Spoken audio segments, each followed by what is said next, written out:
In its 6 years of production, the Lexus GX 470 has easily named itself one of the best SUVs to buy back when it was new and even nowadays. And throughout its 6-year lifespan, Lexus didn't let the GX sit like an old bag of chips and get stale. They refreshed it throughout the years. And today I wanted to do two things. Not only take another look at the GX 470, but I also wanted to take a little bit of a moment to nerd out about all the differences between the oldest and the most recent version of the Lexus GX 470.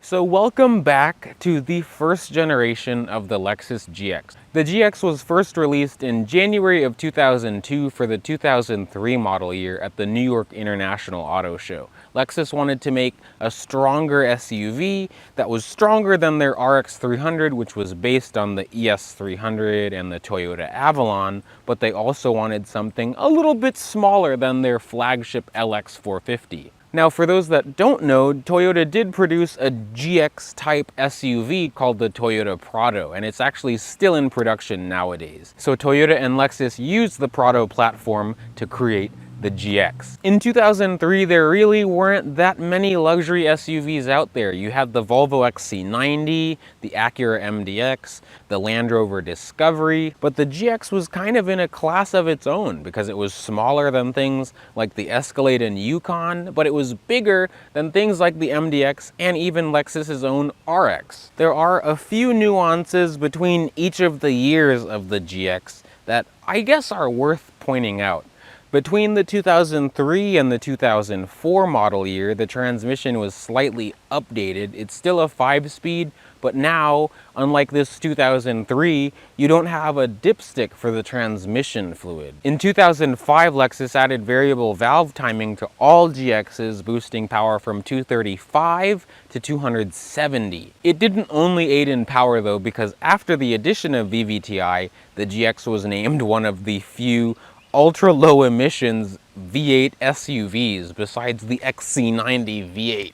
In 2006, not too much changed besides the horsepower rating. The engine stayed the same, but it went from 270 horsepower to now 263 horsepower for VVTi models. In 2007, things also stayed pretty similar with the exception of a new infotainment system, which reflected the more modern and the 2010 era of Lexus infotainment. Even though Lexus updated the GX very low-key with all the little revisions throughout the years, they released the 08 refresh GX 470 in late 2007, which to me is honestly my favorite version of the 470. It's honestly not that much different from the other 470s. It's mainly trim pieces, like the grille is slightly darker, the wheels are a slightly darker finish of gray, which I like. There's also chrome on the door handles, the roof rails, and also on the rear window piece as well. But we'll go into the nitty-gritty in a little bit. But the refresh GX 470, like this 08 right here, only went from 2008 to 2009. After that, Lexus switched to the GX 460. So this, my friends, is yet another one of my friend Lewis's GXs. And in this case, we're looking at a 2008 GX 470 in Savannah Gold Metallic. It's a nice looking color. This GX in particular is sitting at about 216,000 miles, and if you know these trucks, it'll easily do another 200,000 miles with maintenance. The MSRP of an 08 GX back in 2008 was just about $47,000, which is about $67,000 in nowadays money. So it still is right in line with the current GX 550. This one is relatively bone stock with the exception of some tasteful modifications like slightly larger tires. Also, the headlights from the GX 470 Sport, which was released for the 2007 model year. It's just a slightly darker housing, but all of these GXs have halogen headlights. Now, to the untrained eye, you might think that the old 03 GX and the newer 08 GX look pretty similar, and I agree with you, but if you put your nerd hat on and you take a deeper look at the both of them, the differences, are still pretty similar, but you start to see them.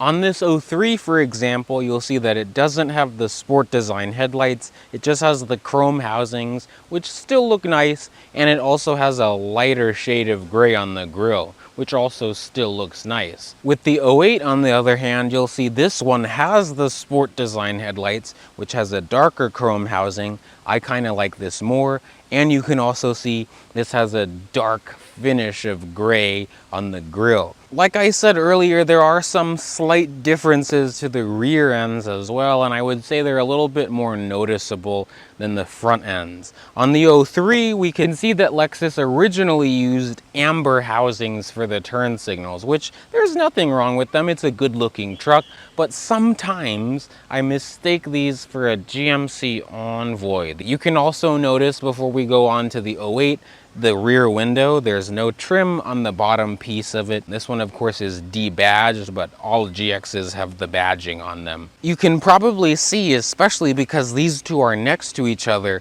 the differences are very subtle. You can see on the 08 GX, this one is more desirable to me because of the clear turn signals. They look a little bit more modern and less like a GMC Envoy. You can also see, because this one is the 08, it has this silver piece of trim underneath the rear window down here. Both of these use the same swing out tailgate. Both of these have the same pop out third row windows. Throughout its entire lifespan, the GX 470 was only sold in one configuration. So pretty much everyone that you'll see is the same general spec. But Lexus did offer a few options for the GX to make them kind of stand out compared to the run-of-the-mill 470. First of all, I think this might just have every option that you could get on a GX 470 in 2008. You could choose a $3,200 option of the GPS with the Mark Levinson audio system, the backup camera, the Bluetooth, and the whole works. The blue one doesn't have that option, but this one does. This one also has the option of this $1,600 rear entertainment system, which has the screen, the DVD player. I was also surprised to learn that these don't come with the third row as standard. You actually have to pay, had to pay $500 for the third row and the rear climate control. And then lastly, for $50, Lexus charged you for the tow hitch. Now, besides the trim levels, another thing that Lexus kept very simple for the 470 is the powertrain. There weren't any hybrid options or two types of engine options like the current GX. You like that sound, the dinging sound? But in this case, Lexus only gave you one powertrain option, which is a very good engine. So yet again, we are spending time with the renowned 2UZ FE. This is a 4.7 liter dual overhead cam and naturally aspirated V8. Of course, this is the same engine that you could find in almost every Toyota and Lexus truck of this era. The Tundra, the Sequoia, the 4Runner V8, the GX 470, the LX 470. But in this application, because of the addition of VVTi, it makes 263 horsepower and 323 pound-feet of torque. And in this case, it's also going to all four wheels, just like every other GX, because these use full-time four-wheel drive. And because this thing has Land Cruiser in its DNA, the GX is of course off-road ready, because it's body on frame, it's got a solid rear axle, a 2-speed transfer case, so you have the option of high range like it is right now, or low range. You also have a Torsen limited slip center differential that is also lockable. You also have A-Track, which was Toyota and Lexus's active traction control system, one of the best systems in the business, really claws its way out of everything. Even in this older design here, it's even better nowadays. Essentially, when it comes down to it though, this is just a really plush and a really nice V8 4Runner. I mean, the 4Runner Limited V8 is nice too, but this is on another level of its own. They still use the same engine, just as reliable, but there are a few things to know about the 2UZ. These 2UZ V8s use timing belts, just like the 1UZ in the LS400 and also the 3UZ in the LS430. Timing belts have to be replaced every 7 to 10 years or 100,000 miles. It's good measure. It's something that you just need to make sure you do. Some other common fail points for these GXs, because I've had so much time with them so far, sometimes by this age the steering rack likes to leak, so you might have to replace that. Control arm bushings. They're all just normal wear and tear items for every car. Thankfully, unlike some Volvos, and I can say that because I love my Volvos, these don't have too many oil leakage issues besides valve cover gaskets. The rear suspension isn't terribly expensive to maintain, but it definitely will be more expensive than the typical coil and spring. But it has been known in the GX community to go from the airbags in the stock one to the normal springs in a 4Runner or aftermarket world. Lastly though, because of the addition of variable valve timing making it ultra low emissions, gas mileage is, it's okay. 13 in the city, 18 on the highway, and a combined rating of 15. The Liometer on this one says about 15 as well, and if you hand calculate it, that's what you'll see combined to. But on the highway, especially with smaller, more stock size tires, you might be able to see 20, maybe, and if you're going slow. I almost forgot to mention these also use premium gas, unlike the V8 4Runner. You can see the body of the 08 itself is pretty similar. The most big differences that you'll see on the side of this are the chrome door handles, which I like, and also instead of a full body color roof rail, you have a chrome piece in the middle of that to break it up. You can also see, because this one is an 08, it has a darker wheel finish. The pre-facelift ones will have this same wheel design, but in a bright silver. Both the 03 and also this 08 get the same suspension setup, so the independent front suspension with the solid rear axle and the airbags. That was all standard back in the day. When it comes to getting in the trunk, it's the same swing out tailgate. Lexus didn't add a pop open tailgate since till the GX 460. So all 470s get the same tailgate design, which is fine, but I could do without it. I like the LX's split tailgate more. So now you can see that the trunk pretty much stays the same as well. You have this optional third row here with 13 cubic feet of volume. Behind this, it folds up like the LX and also the V8 4Runner, well, all 4Runners with third rows back then as well. It's also pretty easy to put the third row down and also put it away as well. There's just this lever on the right side here that drops the back forward. This is unlocked, but there's this lever that you pull that unlocks the bottom of the seat, and then it just flips up like this. And then you use this lever, this handle here, and then it's up. And now you have about 50 cubic feet of volume. But if you want all the space in your GX, you can remove the third row seats completely, fold the second row down, and then get up to 77 cubic feet of volume. It's pretty big, but it is smaller than some of its competition, just because it's a bit narrower. I like you guys a lot, but we've seen how I get in the third row of these. So if you want to watch and see what the third row is like, you can look at the full review up here. Otherwise, as a quick rundown, it's pretty small. I can fit back there, but probably just one of me, and I'm 5'9". So it's more of a 2.5 row SUV, if anything. The GX isn't only just good for hauling people and stuff. You can do that, but also tow as well, because Lexus rates the GX 470 to tow 6,500 pounds. There is a transmission cooler on this one. Some of them, like the pre-facelifts, like the pre-facelift, like 03, like this one, can only tow 5,000 pounds. But models after the transmission update, so anything after 2004, can tow 6,500 pounds. Things are actually nicer in the second row, thankfully, than the third row, so we can quickly talk about how it is back here. It's very nice. Again, I'm 5'9". The bottom of the seat is quite comfortable, as well as the back too. I would definitely say 3 of me could fit back here. In the middle of the 2 rear passengers, there is an armrest, which is pretty soft, with 2 cup holders on it as well. Thankfully, they're not that small, so that's a win for Lexus back then. And there's also a rear climate control zone for the rear passengers because this one has the optional 3rd row. There's only air vents on the ceiling, not on the pillars or on the back side of the center console, but it's plenty of ventilation back here. There's also vents for the 3rd row passengers as well. Up here, this one has the optional rear entertainment system, which was $1,600, so definitely try to make your use out of it. Unfortunately, I don't have any CDs, but I'm sure it works. I'm glad this one is the actual OEM Lexus screen as well. So many vehicles of this era have the aftermarket things from all types of places like Circuit City or Best Buy, but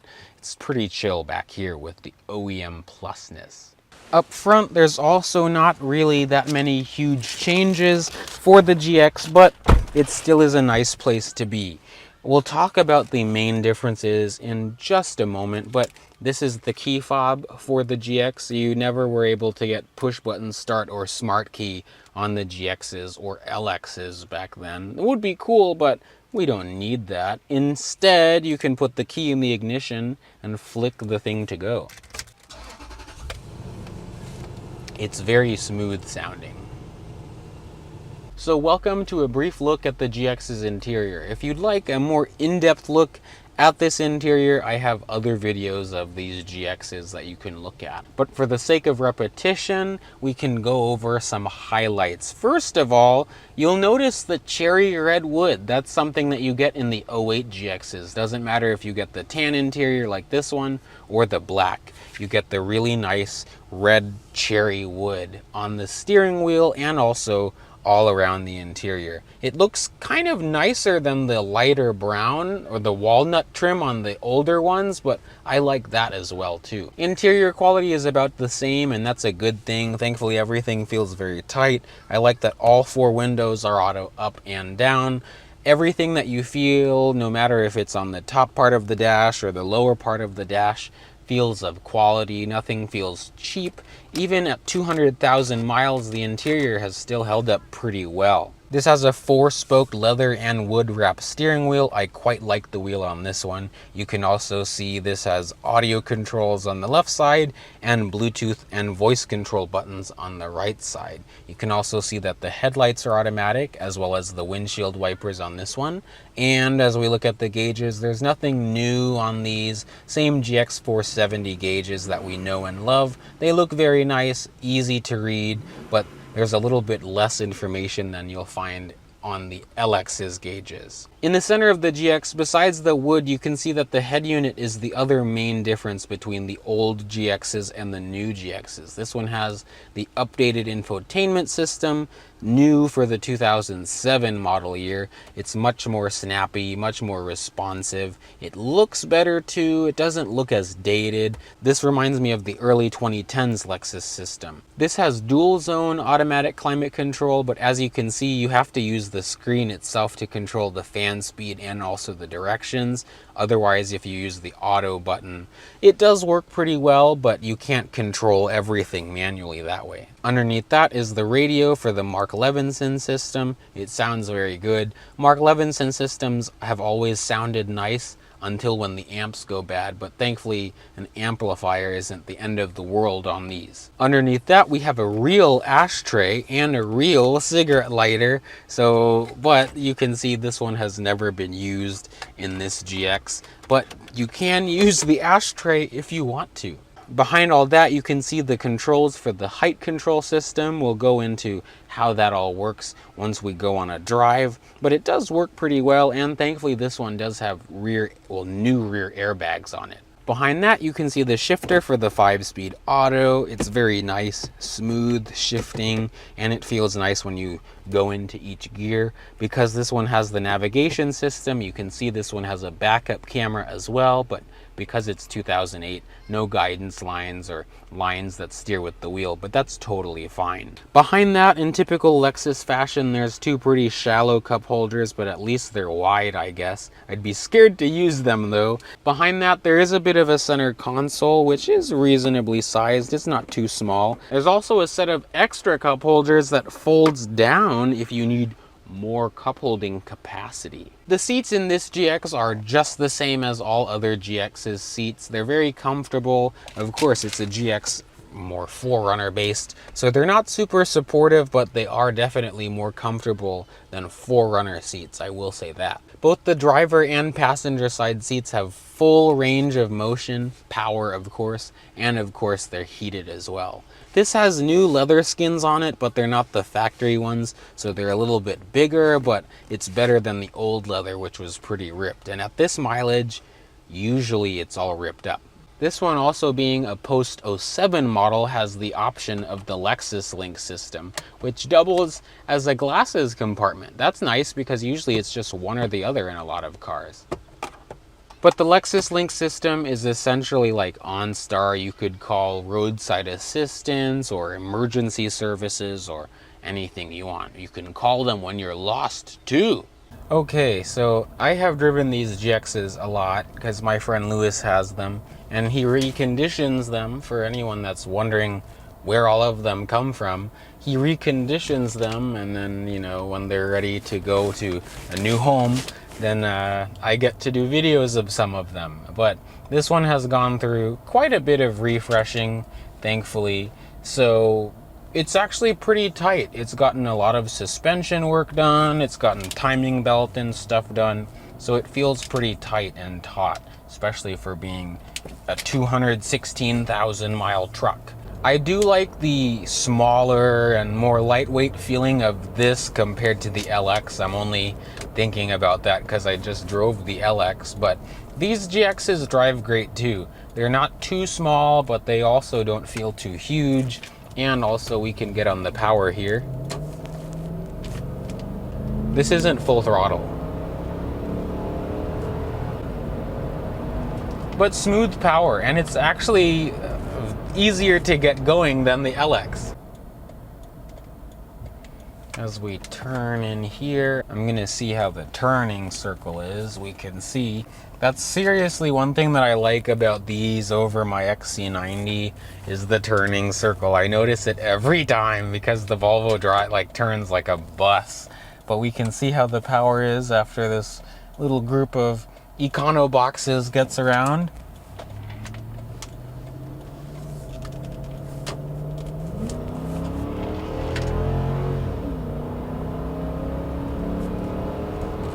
It kicks down. I mean, this powertrain feels a lot better in the GX. It's a lot lighter than the LX. The LX very much so feels big. But of course, this isn't anything sporty either.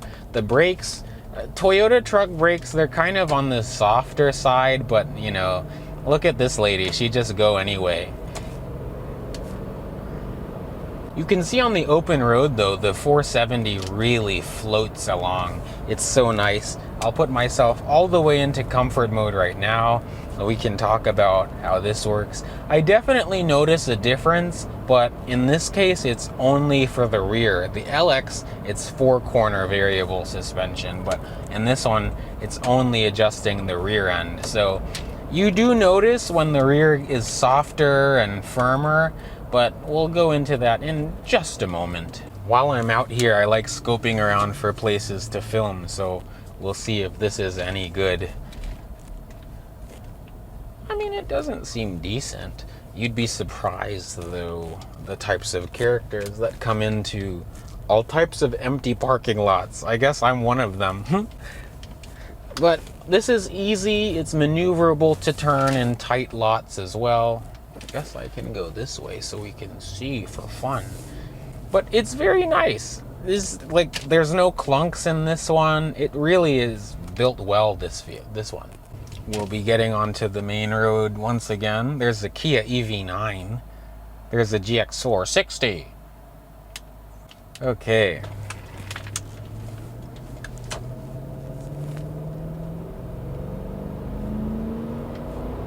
But yeah, this engine is much better suited in the GX 470 and the V8 4Runner. In the LX, it's not necessarily slow, but it definitely feels like it's moving that heavier mass. I'll go into sport mode. There's not too many windy roads around here, unfortunately, but you definitely, even just right now on the highway, you notice it get into sport mode. It's firmer. You might notice it on the camera as well.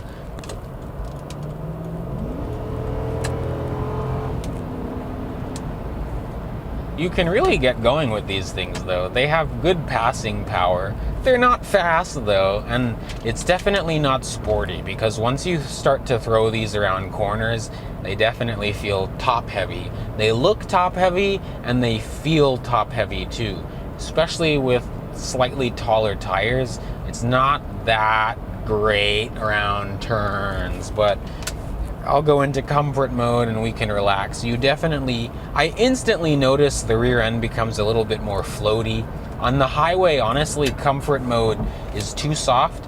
Even right now, it's just a bit too soft because it really has quite some body roll around corners. It's crazy. The transmission doesn't have a sport mode itself, only the suspension, but you don't really need that because it's plenty responsive.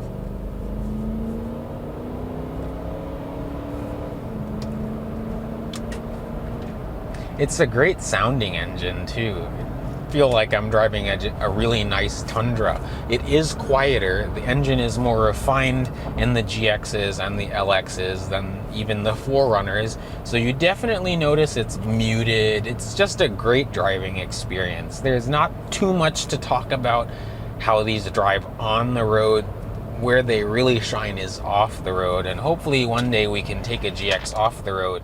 And that, my friends, was quite the gander at the 2008 refreshed GX 470. I know it's not a huge difference compared to this old 03, but at least I hope they're a little bit noticeable. When you're on the road, you can be like, ah, that's an 08. At least that's how I am. But I hope you guys enjoyed watching this video. Remember to like, comment, and subscribe for many videos like this. And also remember to try to hit that notification bell as well. But before I get hit by a soccer ball, thank you all for watching again, and I'll see you guys in the next video. Bye, peeps.